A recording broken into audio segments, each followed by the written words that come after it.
아멘. 자, 오늘은 조직인가 공동체인가, 우리는 조직인가 공동체인가, 이 제목으로 함께 말씀 나누겠습니다. 이 질문의 답은 뭐 어렵지 않아요. 교회가 공동체라는 것은 상식적으로도 알고 있지만, 그렇지 않더라도 우리는 예배 시간마다 우리 하늘가족교회는 하나님 나라 복음 살아내는 공동체입니다라고 이제 고백하기 때문이지요. 그리고 하나님 나라 복음 살아내는 공동체가 2025년에는 어떻게 해야 되는지 이제 표를 정했는데요. 우리가 이제 예배 시작 전에 늘 하는 비전 선언문에 들어있는 거지요. 사랑의 목장으로 뿌리내려 영혼을 품는 하늘가족교회. 이게 뭐 간단하게 보이지만 사실 우리 목회자들이 막 4명이서 머리를 맞대고 몇 시간 동안 고심해서 만든 문구가 이겁니다. 사랑의 목장으로 뿌리내려. 그래서 어떻게 공동체를 구현할 것인지에 대한 구체적인 방법을 그렇게 이제 이야기하고 있는데요. 그래서 오늘은 좀 이 공동체에 대한 전반적인 이해, 그래서 그 공동체를 이해하려면 좀 더 다른 대조되는 개념, 어떤 그 집단 아니면 어떤 조직, 요것과 공동체는 어떻게 다른지 이런 말씀을 함께 나누려고 합니다. 우리가 그 조직인지 공동체인지 답은 공동체, 이렇게 이제 나왔으니까 정답을 찾는 거라면 더 이상 할 얘기가 없는데, 그러나 우리는 이제 우리가 알고 있는 것과 그리고 우리가 그 행동하는 현실에는 또 많은 갭이, 많은 차이가 있는 것 같아요. 여러분, 온전한 신앙, 온전한 믿음을 바울은 어떻게 이야기하냐면요, 우리가 아는 것과 그리고 믿는 게 하나가 될 때에, 우리가 아는 대로 믿고 또 믿는 것을 아는 거, 이게 하나가 된 것을 온전한 사람이라고, 그게 그리스도의 장성한 분량이라고 그렇게 말하고 있습니다. 우리가 온전하지 못하다는 것은 아는 것도 없지만 또 그 아는 것마저도 우리가 그대로 살아내지 못한다는 이런 한계 때문이지 않을까 싶어요. 내가 알고 있다 하는 것도 그것은 그냥 단지 지식적인 알밀 뿐이지, 그게 껍데기일 뿐이고 이름 뿐이지 실상 그렇지 않는 경우들도 많이 있는 거죠. 그게 이제 과대 광고나 아니면 가짜 뉴스 그런 게 아니겠어요. 여러분, 이 나라를 아십니까? 우리하고는 굉장히 가까이 있는 나라지요. 그들은 자기를 조선민주주의 인민공화국이라고 스스로를 떠벌리고 있습니다. 그런데 이게 정말 웃기는 이름 아닙니까? 아니, 그 세상에 그런 독재 국가도 없는데 무슨 민주주의를 들먹이고 그리고 독재자를 위해서 있는 나라가 무슨 인민을 무슨 공화국을 그런다고 해서 그 나라가 민주주의가 되고 그 나라가 정말 공화국이 되는 겁니까? 그러니까 공동체라고 이름을 붙인다고 해서 공동체가 되느냐는 거지요. 내가 공동체를 알고 있다고 해서 그게 공동체가 되는 건 아닐 겁니다. 그러니까 공동체의 원리대로 살고 거기에 공동체성이 나타나야, 공동체성이 드러나야 비로소 공동체라고 할 수 있는 거지요. 그래서 교회는 공동체입니다라는 이 단순한 지식을 넘어서서 그래서 우리는 정말 공동체인지, 그러면 어떻게 공동체를 이루어 가야 하는지, 이런 말씀들을 좀 고민하고 함께 나누는 시간이 되면 좋겠습니다. 우리는 너무 이제 조직처럼 굳어져 있는데, 아니면 어떤 세상 조직과 다를 바가 없는데, 아니 우리는 공동체야 라고 착각하고 있는 것은 아닌지를 우리 스스로를 한번 돌아볼 수 있는 시간이 되면 좋겠다 싶어요. 자, 그러면 공동체와 조직의 차이, 공동체와 조직의 차이는 무엇일까요? 그 차이를 알려면 이제 사전적인 의미를 이제 찾아보면 되겠죠. 조직, 어떤 특정한 목적을 달성하기 위하여서 그리고 여러 객체나 요소들이 모아 체계적으로 이룬 집단, 아무래도 사전적인 정의다 보니까 이런 그 딱딱한 개념들이 있어요. 공동체는 뭡니까? 일반 생활이나 행동 또는 목적 따위를 같이 하는 집단. 자, 어떻습니까? 여러분들이 사전적인 정의에서 공동체와 집단의 차이를 찾아낼 수 있겠습니까?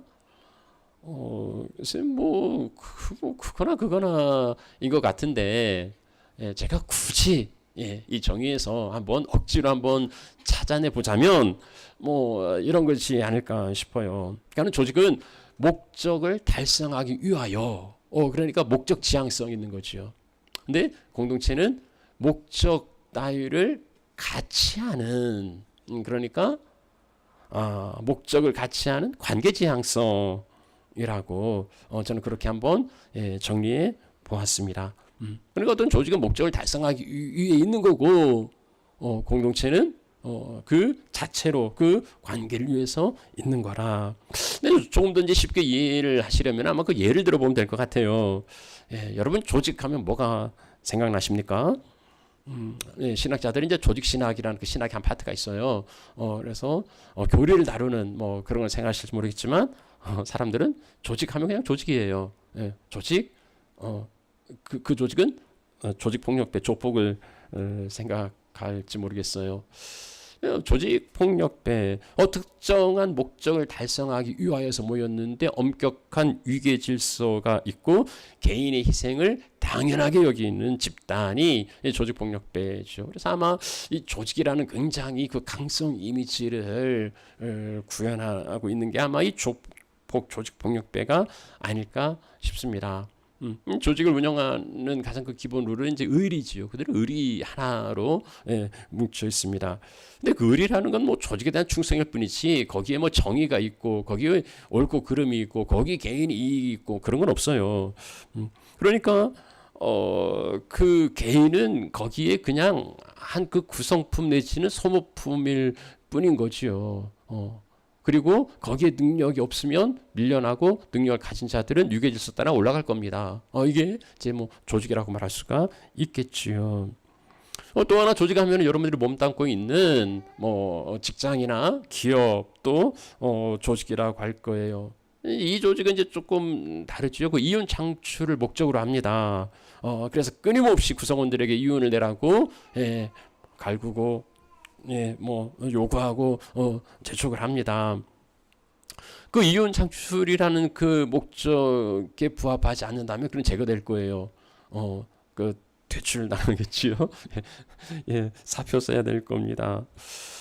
이 조직 운영에는 효율성이 척도예요. 얼마나 효율적으로 이 조직을 이끌어가는가. 그래서 구성원들은 그 효율성을 증명해내야 거기 생존할 수가 있어요. 그러지 않으면 조직의 쓴맛을 보기도 하고요. 아니면 대의를 위하여서 개인은 희생을 당할 수도 있습니다. 물론 이제 이게 조직의 어떤 한 측면만을 바라보는 국가 조직이나 이런 좀 완화할 수 있겠고, 다른 어떤 그런 조직은 좀 더 이게 강하지 않은 부분도 있겠지만 대체적으로 이러한 어떤 뭐랄까요, 경향을 가지고 있는 겁니다. 자, 그럼 공동체 하면 뭐가 생각나십니까? 공동체 하면은 그냥 그냥 가족 아니면 어떤 마을, 아니면 몇 사람끼리 모여서 특별한 생활하는 거 이런 걸 생각하실지 모르겠어요. 그러니까 이들은 함께 어우러져 살아가는 거. 이 말고는 이루려는 특별한 눈에 띄는 분명한 목적이라든가 이런 게 별로 보이지 않아요. 물론 목적이 나름 있겠죠. 행복하자, 그런 게 있겠지만, 그러다가 그게 어떤 그 구체적으로 드러나는 그런 목적을 지향하고 있지는 않아요. 그러니까 어떤 목적을 위해서 만들어진 집단이라기보다는 어떻게 모여서 그냥 더불어 살다 보니까 그냥 살아가는 거고, 그 관계를 더욱 이제 중요하게 여기고 거기에 개인을 존중하는 이런 게 이제 공동체라고 말할 수 있을 겁니다. 이상적이지요. 그래서 참 그런 공동체 누구나 꿈꾸고 그런 공동체에 살면 좋겠다 생각합니다. 치열한 경쟁 사회 속에서 이제 살아가다 보니까 좋아 보이고 그래서 조직 폭력배들도 자기들을 그 패밀리라고 이렇게 부르기도 하고요. 자기들 보스를 갓파더의 내부라고 그렇게 이제 부르기도 해요. 근데 그렇게 그들이 패밀리라고 이름 붙인다 해서 그들을 공동체라고 그들을 가족이라고 그렇게 인정하기는 어려울 겁니다. 자, 그래서 우리는요, 이 세상에는 어떤 그 공동체라는 집단 그리고 이제 조직이라는 집단을 있는데, 자, 그러면은요, 교회는 이제 조직인가 공동체인가? 이건 아까 물은 질문이고 아까 얻은 답이 있긴 해요. 그래서 우리는요, 교회는 조직이 아니라 그 공동체다. 공동체가 뭐 되어야 한다. 이렇게 볼 수도 있겠죠. 답이 명쾌함에도 불구하고 우리가 자꾸 되뇌이는 까닭, 교회는 공동체인가 아니면 조직인가? 이렇게 질문하는 까닭은 뭐냐면요, 오늘 우리 시대에 이 그 조직의 그 유혹을 떨쳐버리기가 쉽지 않기 때문이에요. 조직의 유혹은 뭡니까? 뭔가 가시적인 성과와 드러나는 외형을 강조하는 거. 그러니까 우리가 살아가는 세상에서 인정받는 방법은 존재 자체만으로 인정해 주는 사회라면 참 정말 좋겠는데 그러진 않아요. 그냥 그 사람 자체로 넌 귀해, 뭐 교회에서나 그러지.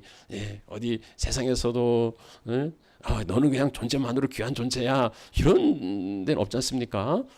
자기의 성과와 자기의 능력을 드러내야 그 능력이 자기의 존재를 증명하는 거죠. 분명한 목적, 그것을 이제 성취할 때 이게 이제 보람도 있고 그리고 이제 힘을 갖게 되는 거예요. 그러다 보니까 공동체를 할지라도 이 조직의 어떤 그 원칙 원리가 너무 이제 들어오기 쉬운 거죠. 여러분요, 뭐 교회가 그 조직폭력배나 아니면 기업처럼 이윤을 창출하고 아니 자기들의 이걸 목적 삼는 게 아니고 하나님 나라 혹은 전도를 목적 삼고 그리고 조직적으로 일사불란하게 움직이면서 그렇게 만들어낸 결과를 부흥이라고 이야기한다면 어떻습니까? 좀 아리송하겠죠. 그게 뭐 틀린 이야기인가 싶기도 하겠고, 글쎄 고개를 갸우뚱할 수도 있을 겁니다. 복음을 전하고 하나님 나라를 확장해 가는 이 교회의 목적을 달성하기 위하여서 그게 효율적이라면 세상의 경영 원리를 도입하고 마케팅도 그 기법도 사용할 수 있는 거 아닌가. 복음을 전하기 위해서 세상의 지혜를 빌려오는 게 그게 뭐 잘못된 거고 그게 뭐 나쁜 건가.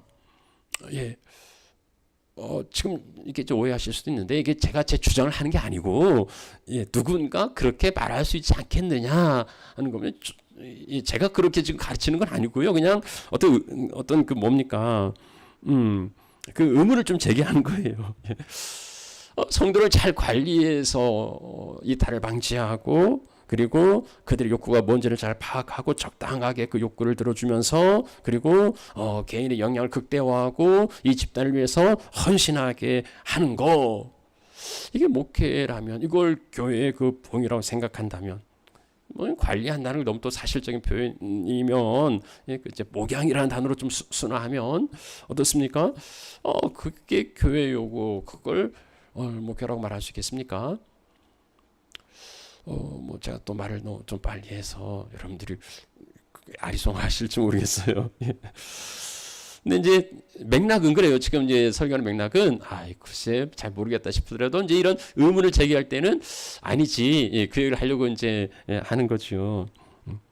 물론 교회가 조직을 갖추고 조직적으로 움직이는 게 나쁜 게 아니에요. 그게 조직이 없으면 어떻게 단체가 그 움직일 수 있겠습니까? 그러니까는 조직을 갖춘다거나 아니면 조직적으로 움직이는 걸 그릇되었다고 말할 수는 없는 거예요. 그러나 그것을 넘어서서 교회가 공동체가 아니라 조직으로 자기의 정체성을 가지려 할 때에는 그건 아닌 거죠. 그 이유는 뭡니까? 한 가지예요. 주님은 교회를 그렇게 만들지 않으셨기 때문이에요. 주님은 교회를 조직으로 그렇게 만들지 않으셨습니다.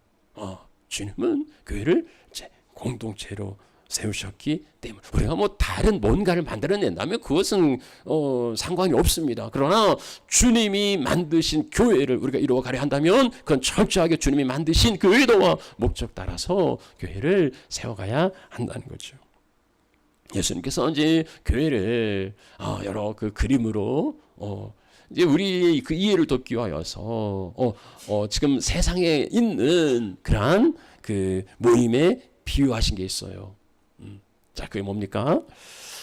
예수님께서 교회를 무슨 기업이나 아니면 어떤 그 조직폭력배나 뭐 이런데 비유하신 게 아니라 예수님의 교회를 세상에 있는 한 기관에 비유하셨는데 그건 뭐냐면 가족이에요. 예. 가족은 공동체를 대표하는 가장 이제 기본적인 거죠. 예수님이 자기를 찾아온 그 부모 형제들이 있었는데 그들을 두고서 그들의 앞에서 새로운 가족을 말씀하십니다. 누가 내 형제요, 누가 내 자매요, 누가 내 모친이냐 하시면서 하늘에 계신 내 아버지의 뜻대로 행하는 자, 그가 내 형제, 내 자매, 내 어머니라고 말씀하고 있습니다. 예수님은 가족의 장애를 또 확장해 가시는 거죠. 혈연에 매여 있는 정말 세상에 가장 친밀한 그런 관계가 이 가족 관계가 아닙니까? 그런데 그것을 넘어서서 그 가족이라는 개념을 이제는 하나님에 계신 아버지의 뜻대로 행하는 자, 하나님 하늘에 계신 아버지 뜻대로 행하는 그들이 이제는 내 형제요, 내 자매요, 내 모친이라고 말씀하시는 거예요.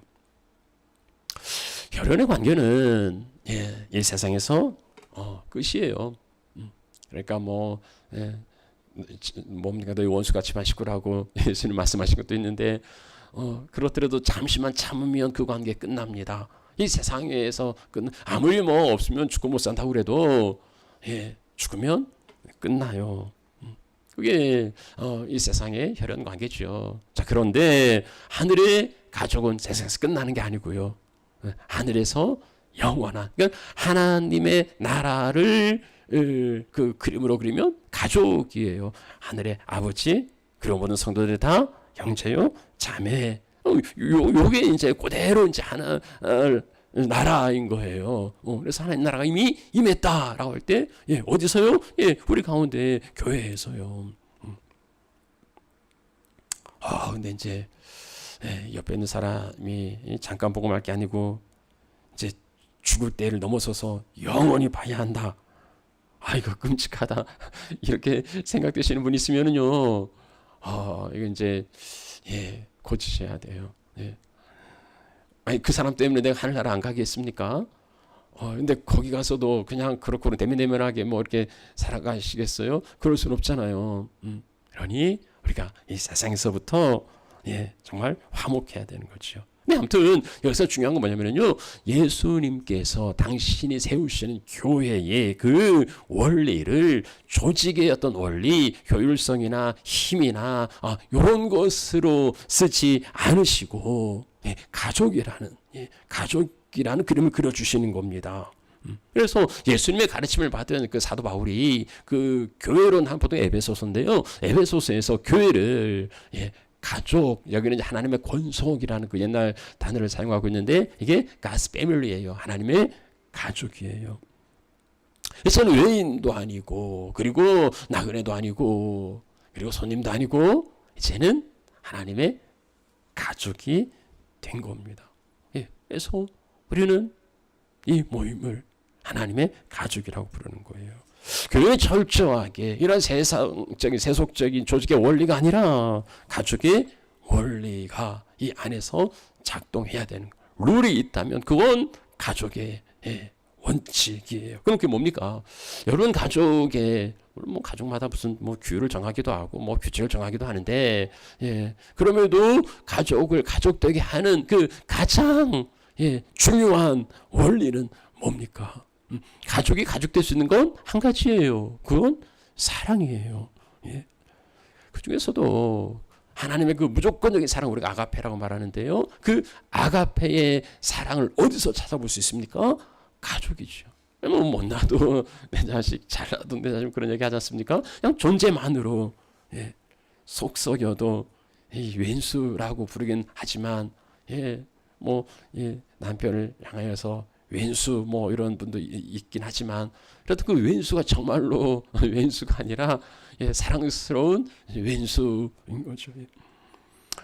가족의 사랑이 계산적이라면, 아니 뭐 부모가 자식한테 준 것을 다 적어놓고 나중에 너 이거 갚아라 하는 부모가 또 어디 있겠습니까? 뭐 서로 간에도 내가 이거 했으니까 너 이거 해줘야 돼.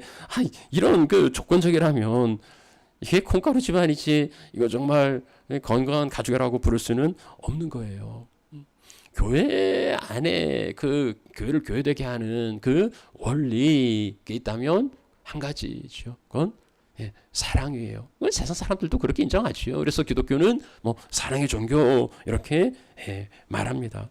바울은 한 구절로 그렇게 정리해요. 너희 모든 일을 사랑으로 행하라. 사랑으로 행하라. 그러니까는 이제 고린도전서 13장에서 말하는 제일 좋은 은사를 보이겠다 하면서 이제 믿음, 소망, 사랑 이 중에 제일은 이제 사랑이라 이렇게 이야기하면서요. 그 전반부 그러니까 고린도전서 13장 1절에서 3절의 말씀을 하면은 사랑이 없다면 제 아무리 어떤 은사와 능력을 가지고 있고 그리고 대단한 믿음을 가지고 있고 그리고 자기를 불사를 만큼 헌신적이라 할지라도 사랑이 없으면 낯승이 아무것도 아니라는 거예요. 그 존귀하고 대단한 게 사랑으로 하지 않으면은 어떤 은사를 가지고 대단한 믿음을 가지고 있다 할지라도 그건 아무것도 아니라고 말합니다. 그럼요. 우리가 정말 뭐 정말 극진하게 뭐 주님을 섬기기도 하고 이렇게 교회 안에 어떤 그 봉사를 하기도 하는데 그게 정말 사랑의 원리가 빠진다면 그 정말 안고 없는 찐빵과도 같아요. 그리스도인의 정체성은 뭡니까? 세상 사람들이 참 쟤들은 그리스도인이야. 아마 교회 잘 다니면 뭐 기도 잘하면 뭐 전도 잘하면 쟤는 정말 그리스도인 같아. 이렇게 인정해 준답니까? 주님이 그것을 말씀하신 게 있지요. 사람들이 너희를 내 제자라고 인정해 주는 건 뭐냐면 사랑이에요. 그래서 그것을 새 계명이라고 말씀하시는 겁니다. 내가 새 계명을 주는데 뭐 그 새로 떨어진 그런 건 아니고요. 모든 계명을 총괄하는 그 한 가지 요약 정리 압축본이에요. 내가 새 계명을 주는데 그 뭐냐면 서로 사랑하라. 서로 사랑하라. 내가 너희를 사랑한 것처럼 너희도 사랑하라. 너희가 내 사랑을 입었으니까 너희 안에 내 사랑이 있으니까 그 사랑으로 서로를 사랑하라고 말씀하시는 겁니다. 자, 그러면 너희가 서로 사랑하면 이것으로써 모든 사람이 너희가 내 제자인 줄 알 거라. 그들은요 세상 사람들이 뭐 우리한테 뭘 해주나 그런 것 갖고 인정하는 게 아니고 그냥 자기들끼리 사랑하면 쟤들 정말 맞네. 왜 그렇습니까? 그만큼 사랑하는 게 쉽지 않은 세상이에요. 우리는요 이기적이어서 그렇게 아가페 뭐 무조건 이런 사랑이 불가능한 존재들입니다. 근데 쟤네들은 그 안에서 그 사랑 이뤄가더라는 거죠. 정말 맞네. 제자가 맞네. 우리끼리도 사랑하지 못하면 세상 가서 여러분 하나님 여러분 사랑하십니다. 그러면 니네나 잘해라 뭐 이렇게 말할지도 모르겠어요. 그래서 정말 이건 어떻게 보면 너무 새삼스럽고 구태의연한 이야기인데 뭐 교회 원리는 사랑입니다 하는 게 그걸 뭐 몰라서 또 이렇게 계속 말하고 여러분도 몰라서 뭐 들으시겠습니까만은 그럼에도요 교회는 철저하게 그 뭐 힘이라든가 아니면 어떤 효율성이라든가 이러한 그 조직의 원리가 아니라 사랑이라는 그 가족의 원리가 작동되어야 한다는 겁니다. 그 가족이라는 걸 보여줘야 한다는 거예요. 그것을 한번 해보겠다고 그것을 한번 구현해 보겠다고 이제 우리 여기 하늘 가족 교회가 있지 않습니까? 모든 교회가 뭐 인정하든 인정하지 않든 뭐 이름을 그렇게 붙이든 안 붙이든 간에 하늘의 가족, 하나님의 가족이면 틀림이 없어요. 모두가 다 하나님의 가족입니다. 그럼에도요, 교회 이름을 그 하늘 가족 교회라고 그렇게 붙여놨다면, 정말 이건 우리에게 정말 중요한 가치라고, 우리는 이거 한번 이루어 보겠다고, 그걸 천명한 게 아닙니까? 그는 하늘 가족, 그건 정말 하늘 가족, 그게 가장 우선적인 미션이라고 볼 수 있는 겁니다. 사실 그것은 정말 어려운 미션이에요. 정말 엄청난 도전입니다. 아니, 그 피 한 방울 섞이지 않았는데, 기껏해 일주일에 한 번 얼굴 보는데, 우리의 배경과 성향 다 제각기인데, 우리는 다 달라요. 같은 사람이 아무도 없어요. 뭐 달라도 너무 다른 우리가, 아니 단지 예수의 피로 구원받았다고 해서 우리를 가족이라고 부르고 그 가족으로 살아가야 한다는 게 이게 가능한 이야기겠냐는 거죠. 제각이 다른 사람들이 모여서 어떻게 가족을 이룹니까? 뭐 서로 사랑하는 그 남녀가 만나 가족을 이루어도 그게 참 어렵고 힘든데 이 가족도 쉽겠는가 하는 거예요. 근데 그게 된다고 또 말씀하시는 겁니다. 여기 본문의 13절 말씀 우리가 읽었는데요. 예. 아니 유대인과 헬라인은 오늘날 오늘 우리 세상에는 그 뭡니까 그 진영 논리 뭐 좌파 우파 뭐 이런 것들이 있는데 이것보다도 당시 유대인과 헬라인은요 아예 상종도 안 한 사이였습니다. 당신의 신분 사유가 있는 사회예요. 그래서 종과 주인은 종은 그냥 물건이고 주인은 그 소유권자예요. 네. 어떻게 유대인과 헬라인이 종과 그리고 자유자가 한 성령으로 세례를 받았다 해서 어떻게 그들이 한 몸이 될 수 있겠느냐 하는 거죠. 그게 가능한 일입니까? 아니 엄연히 신분제도가 있는데 어떻게 예수 안에서 하나라고 종이 감히 주인한테 내가 당신하고 똑같아 하나라고요. 남자와 여자, 당시 가부장적인 사회에서 여성의 숫자에도 들어오지 않았던 그 사회에서 어떻게 남자와 여자를 동등하다고 말할 수 있습니까? 오늘날도 뭐 그것 좀 이야기하는 사람을 뭐 페미니즘이니 뭐냐 하고서 그렇게 뭐라 세우는데 이 시대는요 여자는 참 죄송합니다만 그 시대 그랬다는 겁니다. 오늘 우리 시대가 아니고 그 시대는 정말 여성 인권 높는 존재였는데 복음 안에서 그 남자와 여자가 유대인과 이방인이 종이나 그리고 자유자가 하나가 될 수 있는 그게 복음인 거지요. 그게 예수의 보혈인 거죠. 그런데 그들은 그렇게 살아냈단 말입니다. 초대교회는요 그렇게 살았습니다. 그런 사람들은 그게 대단한 거고 거기에 감동과 감화를 받는 게 아닙니까? 오늘 우리 시대의 이 세상을 향하여서 우리가 줄 수 있는 도전, 그것은 뭐 복음을 전하고 뭐 그런 것도 있겠지만은 우리가 하나님의 가족이라는 사실을요. 그래서 교회 뭐 이름도 뭐 그냥 그 뭡니까 갤거리 교회 뭐 중앙교회 제일교회 뭐 사나의 교회 아름다운 교회 뭐 그렇게 지으면 그냥 그런 뭐 가시성 어떤 지향점이 보이지 않지만 우리 이제 하늘 가족 교회 그 뚜렷한 그런 성경적이고 본질적인 그 이제 지향점을 가지고 있으니 부디 우리가 정말 한번 그러한 것을 좀 보여줄 수 있는 그러한 공동체 그러한 교회가 되시기를 정말 축원합니다. 축복합니다. 자, 우리 한 가지 더 좀 살펴보긴 좀 더 구체적으로 살펴볼 건 뭐냐면요. 그러면 이제 그 공동체 아니면 하늘 가족으로 살아가는 삶의 원리 여기가 물어본 것이 조직인가 공동체인가 요 그 질문이었는데요. 이것을 좀 더 그 들어가서 보면은 교회는 이제 조직체가 아니라 유기체라는 거예요. 그러니까는 가족이라는 것은 어떻게 보면 이제 그냥 사회 어떤 그 집단이나 아니면 어떤 그 기관일 수 있는데 이제 그러한 것을 떠나서 거기에서 좀 더 들어가서 뭐냐면은 교회는 살아있는 몸이라는 것을 말씀하고 있어요. 그러니까 그것이 조직체가 아니고 이제 유기체라. 조직체는 유기체와 이제 조직체를 영어에서 보면은 비슷하죠.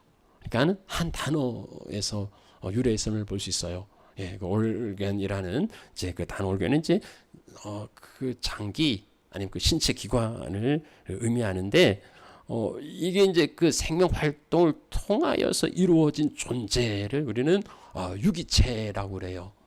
그것은 그냥 생물이에요. 생물 유기체라고 하면. 근데 이제 이 단어가 좀 더 넓게 파생되어서 이제 그것을 이렇게 이루어가는 그것을 조직이라고 하고 이루어진 거, 그러니까 어떤 그 체계 있게 짜여진 어떤 그 체제나 단체를 조직체라고 부릅니다. 그러니까 같은 단어에서 좀 근원하긴 했지만은 유기체와 조직체는 어감이 좀 달라요.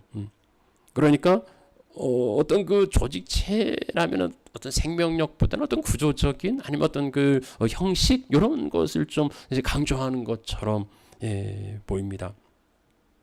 이것을 엄격하게 구분할 수는 없어요. 늘 이야기하지만 뭐 교회 안에도 구조와 형식 아니면 직제와 조직이 필요합니다. 그래서 이 조직을 아예 무시할 수는 없어요. 그러나 이 조직체에 머물러서는 안 되고 유기체 곧 생명력을 가진 몸으로 존재해야 한다는 거죠. 그러니까 교회가 유기체라는 것을 보여주는 또 하나의 그림. 전반부에 제가 말씀드린 것은 교회가 공동체라는 것을 보여주는 그림은 가족이었습니다. 가족이었고요. 교회가 유기체라는 것을 보여주는 비유 그림은 몸이에요. 그리스도의 몸이에요. 그게 고린도서 12장에 나오는데요. 그 27절 말씀에 여기 22절부터 27절까지가 이제 한 어떤 그 단락으로 되어 있는데 27절의 결론처럼 말씀하시는 게 그겁니다. 너희는 그리스도의 몸이요 지체의 각 부분이다. 너희는 그리스도의 몸이요 지체의 각 부분. 그러니까 교회가 그리스도의 몸이라는 겁니다. 그리고 우리는 거기에 있는 지체들이라는 거예요. 우리에게 직분을 주신 까닭이 뭡니까? 그것은 그리스도의 몸을 세우게 하기 위해서 그리스도의 몸을 세우려고 우리에게 직분을 주신 거예요. 뭐 그거 가지고 무슨 과시하고 자랑하고 뭐 영향 끼치고 뭐 그런 게 아니고 그것으로 그리스도의 몸 교회를 온전하게 세워가기 위해서라고 말합니다. 교회를 한 몸으로 비유할 때에 머리는 예수 그리스도 그리고 우리는 각 지체들로 이렇게 이제 연결되어 있습니다. 그래서 그를 통해서 온몸이 각 마디를 통해서 도움을 받음으로 이제 서로 연결되고 결합하고 그렇게 이제 스스로 세워간다는 거죠. 우리는 그리스도 안에 있는 지체라는 것을 성경 여러 구절에서 말씀하고 있습니다. 그래서 12절 말씀에는 몸에 지체가 많이 있고 지체들이 한 몸을 이루어 가듯이 그게 그리스도와 우리가 그렇다고 말씀하시는 겁니다. 그래서 우리를 교회를 그리스도의 몸이라고 비유할 때에 그렇게 그려줄 때에 여기에서 우리가 발견할 수 있는 또 하나의 원리는 뭐냐면 지체의 원리예요. 우리는 교회는 사랑의 원리, 또 하나는 지체의 원리가 작용해야 한다는 겁니다. 이제 여기 12절부터 27절까지 상당히 긴 부분인데요. 여기 자세하게 나오고 있어서 뭐 지금 끝날 시간에 이걸 또 하면은 시간 많이 가니까 이제 다음 시간에 살펴보도록 그건 이제 하겠고요. 근데 다만 오늘날 교회에 대한 인식들이 좀 너무 가벼워지는 게 아닌지 좀 우려가 됩니다. 교회를 너무 가볍게 아니면 하찮게 생각하는 이런 경향들이 나타나는 것 같아요. 뭐 교회가 죽어야 뭐 예수가 산다. 이거 한참 지난 그 이야기들인데요. 뭐 이런 이야기들이 어떻게 나올 수 있습니까? 교회가 없어도 얼마든지 뭐 신앙생활 할 수 있고 믿음으로 살아갈 수 있다고 생각하는 사람들이 점점점 늘어나면 30% 된다고 그래요. 그들을 가난한 교인이라고 부르는데요.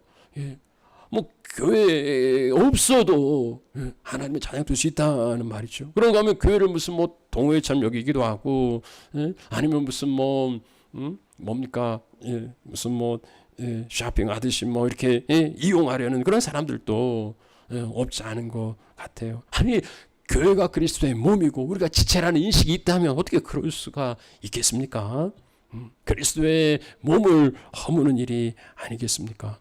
오늘 우리가 교회를 세워가야 하는 것은 그리스도의 몸을 세우는 것과 같습니다. 그래서 몸의 지체는 우리는 머리 대신 예수 그리스도의 그 명령에 그 말씀에 순종하고 그렇게 그리스도의 몸을 건강하고 아름답게 세워가야 하겠습니다. 우리 하늘가족 교회를 통하여서 그리스도의 몸이 그리스도가 온전히 드러날 수 있기를 간절히 소망합니다. 제 말씀 마무리하죠.